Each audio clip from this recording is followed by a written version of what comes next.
Are we ready? HFC kids, we ready? We good? Camera's on.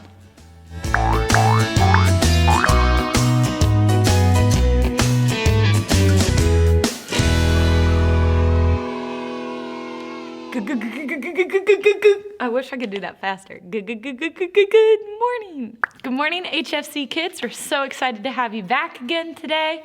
Today, I don't know about you, but I'm getting a little bit antsy in my house, and my hair's getting a little long, and my bangs were too long, so we're having to go with the headband. Maybe your mom's cutting your hair. Maybe you've got hair in your eyes. Maybe you have to pull your hair out of your eyes. I don't know. It's a crazy time right now, but there is no better time than right now to get into Genesis chapter 27. We're excited to dive back in to God who's always with you, and we're going to learn a little bit more about Abraham and his son Isaac, and now he's got some sons too. So a couple weeks ago, we were talking about Abraham, and he didn't have any kids, so he was concerned on how he was supposed to be the father of generations. And God made him a promise. We know God keeps his promises. He said, look up at the stars, and you will have that many children, grandchildren, great-grandchildren. The descendants of Abraham will end up being the same as the stars. So we see later in that story, he had his first son, Isaac. That would have been his first star in the sky. Then he sent his servant to find a wife for his son, Isaac. And that wife's name was Rebecca. So Rebecca gets added to the family tree now because she's married to Isaac. Then Isaac and Rebecca have two sons named Jacob and Esau. So now we have 4 stars in the sky: Isaac, Rebecca, Jacob, and Esau. Now, Jacob and Esau were twins. Esau was bigger, stronger. They said he had red hair. His skin was reddish. He was like a big, strong fighting man. Now, Jacob was strong too. He was working more in the farms and got strong that way. But he was closer to his mom. Esau grew up and kind of did some things that made his parents mad at him. They didn't really like him as much as they liked Jacob. But the tradition was whoever the oldest child was got a blessing. And they didn't really want to give the blessing to Esau. But Isaac said that he was going to give it to his son anyway, even if he didn't agree with some of the things Esau has done. We're going to talk about in our story today how Jacob did some things kind of wrong in this case. Now, last week we talked about Jesus and how Jesus was God with us, just like God was with Abraham and God was with Isaac and God was with Abraham's servant as he found a wife for Isaac. Jesus came to be God with us. And we talked about sins are the bad things or wrong things that we think, say, and do. And when Jesus died, he was there to rescue us from all of our sins, all these wrong things that we did that could separate us from God. Jesus was God with us, there to save us so that we could be with God forever. Now, you might be wondering, can God still use me if I've done some things wrong? Like, if Jesus came to die for my sins, am I still able to keep on living my life after I've sinned? Or is that disrespectful to Jesus? Or can God still use me? The story of Isaac and Esau and Jacob helps answer some of those questions. For this week's story, I've recruited some special friends to come in and help us tell the story in a little bit different way than I normally tell stories. So at this point, Isaac is really, really old, and so is Rebecca. Isaac is starting to lose his eyesight. He can't really see. He doesn't really know how long he has left to live. And he decides, I have to give this blessing to one of my kids. I have to give it to Esau. He's my oldest. He's the one that gets it. So I'm going to go talk to Esau and we're going to figure out how I'm going to give him this blessing. Isaac says, My son, Esau, take your weapons, your quiver, and your bow, and go out to the field to hunt for me. Prepare me the food I love and bring it to me so I can eat. When you do this, I will bless you before I die.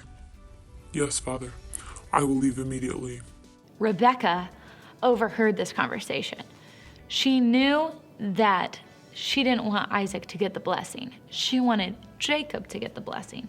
So she said, Jacob, come here. I heard your brother Esau speaking to your father.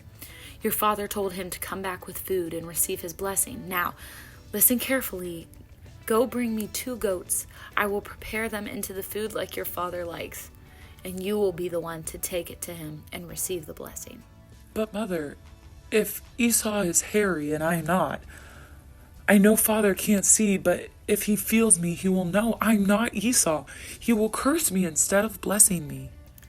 I have a plan, child. Now, go do what I told you. So in Genesis chapter 27, verse 14, it says, He went and took them, the goats, and brought them to his mother. His mother prepared them into delicious food, such as his father loved. Then Rebekah took the best garments of Esau, her older son, which were with her in the house, and she put them on Jacob, her younger son. She took the skins of the young goats and put them on his hands and on the smooth part of his neck. She put the delicious food and the bread into the hands of her son Jacob. And Jacob went to visit his father. He knocks. Father? I'm here. Who is that? I am your son, Esau. I did what you asked, and I have come to be blessed. Oh, my son, how did you get back so quickly? I feel like I just sent you.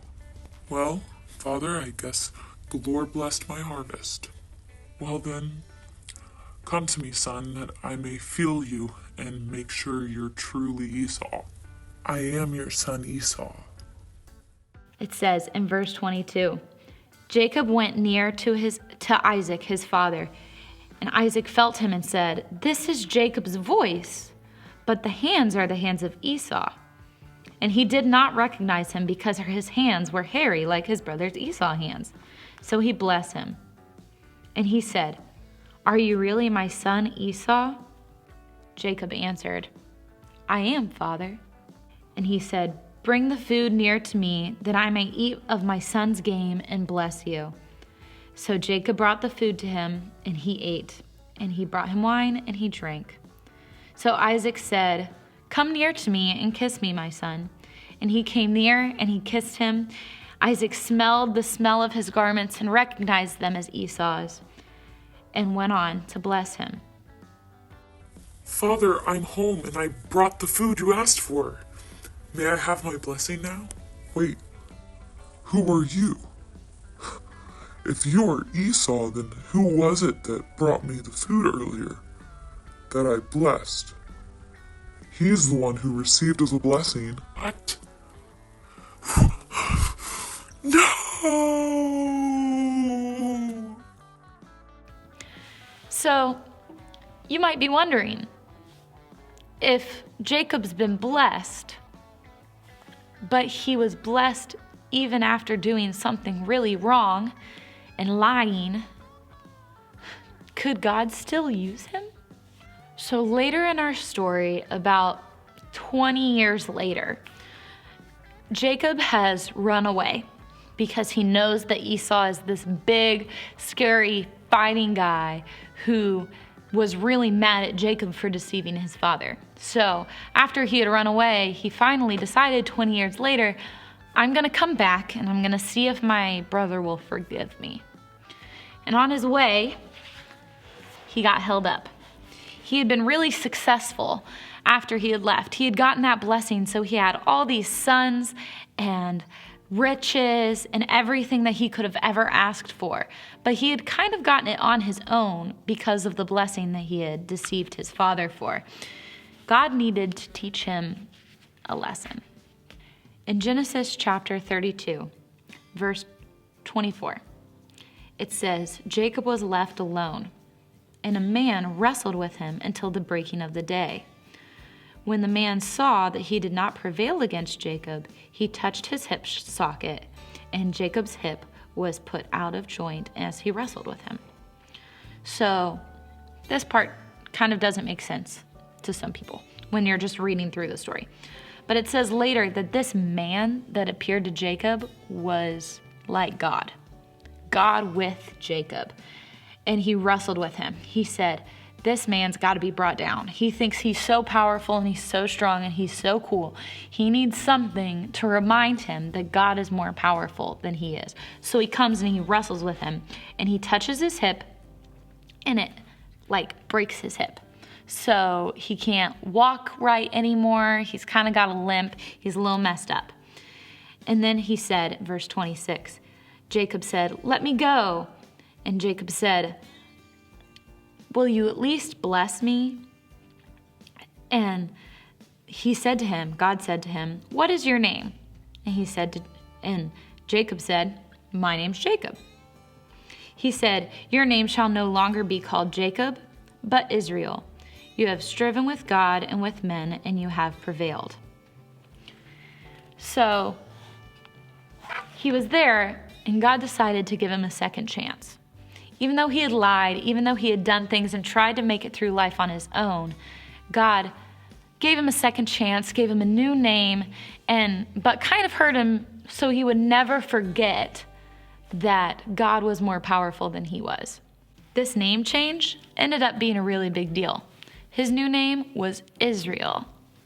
Israel is the name of all the people that are descendants of Jacob. He was the father of all of them.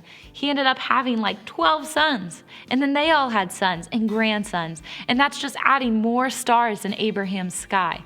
And they were called the Israelites after Jacob, who, after wrestling with God, knew that God was who he should be following.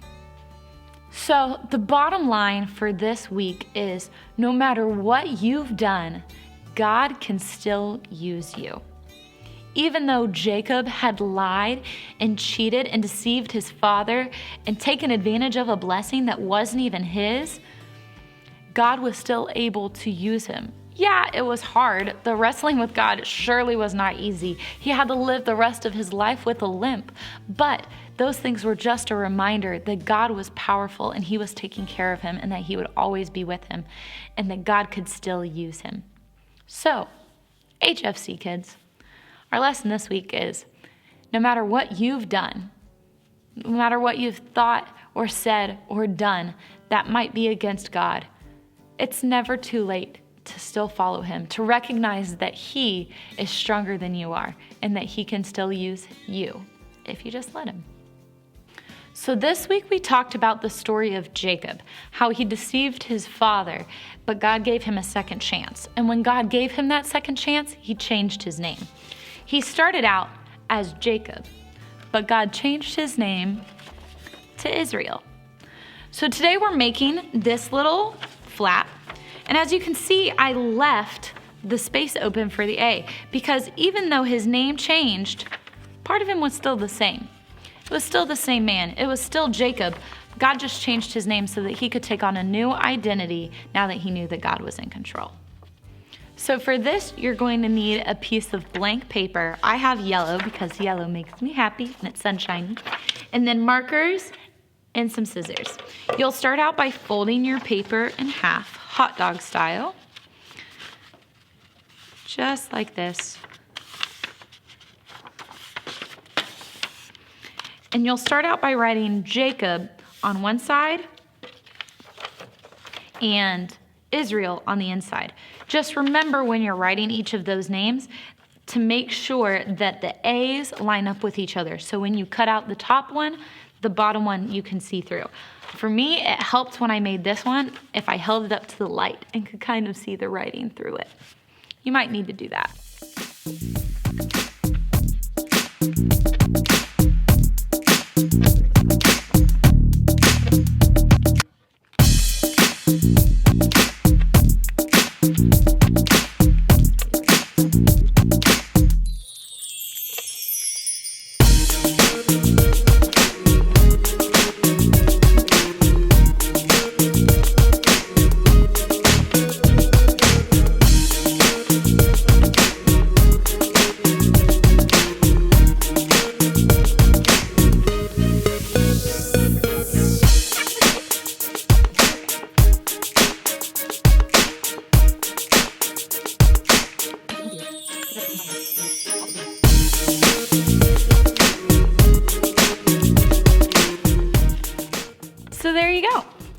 have Jacob, whose name gets changed to Israel.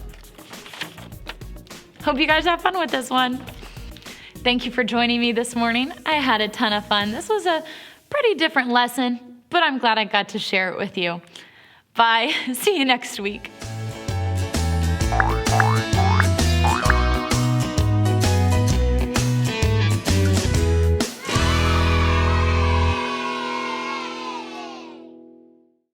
Good morning.